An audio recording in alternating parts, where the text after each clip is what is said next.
സുഹൃത്തുക്കളെ, എൻ്റെ പേര് ആൻ്റണി ജോൺ. സ്ഥലം കൊല്ലം. ജൈവ പച്ചക്കറി കൃഷിയാണ് വിഷയം. എൻ്റെ വീടിൻ്റെ ടെറസിൽ ഗ്രോ ബാഗിലാണ് കൃഷി. ജൈവവളവും ജൈവ കീടനാശിനിയും മാത്രം ഉപയോഗിക്കുന്നു. ജലാംശം നിലനിർത്താനായി ശുദ്ധീകരിച്ച ചകിരിച്ചോർ ഉപയോഗിക്കുന്നു.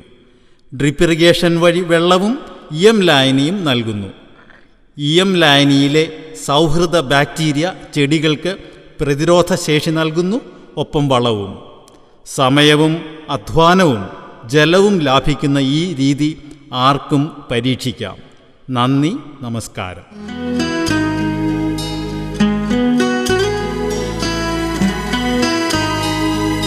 സുഹൃത്തുക്കളെ, എൻ്റെ പേര് ആൻ്റണി ജോൺ.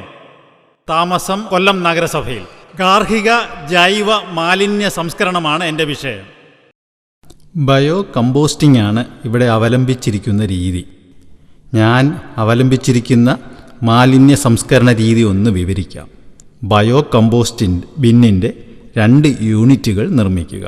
കമ്പോസ്റ്റ് ബിന്നിന് വായുസഞ്ചാരത്തിനുള്ള വെന്റിലേഷൻ, അധികമുള്ള ജലം ശേഖരിക്കാനായി പൈപ്പ്, കമ്പോസ്റ്റ് ബിന്നിലെ മാലിന്യത്തിന് മൊത്തത്തിൽ വായുസഞ്ചാരം ലഭിക്കുവാനായി കറക്കുവാനുള്ള സംവിധാനം ഇവ ഉണ്ടായിരിക്കണം.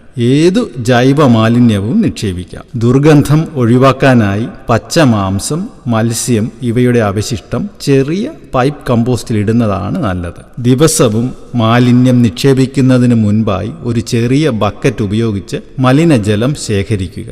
ഇത് കുറച്ചുകൂടി പച്ചവെള്ളം ചേർത്ത് നേർപ്പിച്ച് ചെടികൾക്കൊഴിക്കാം. നല്ല ജൈവവളമാണ്. ഇനി കാര്യത്തിലേക്ക് കടക്കാം.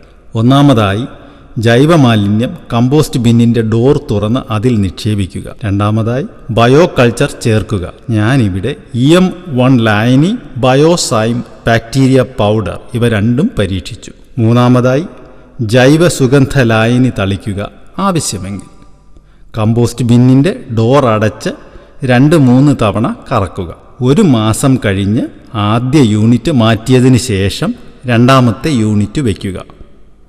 മാറ്റിവെച്ചതിന് ശേഷവും വായുസഞ്ചാരത്തിനായി ആദ്യ യൂണിറ്റ് കറക്കണം.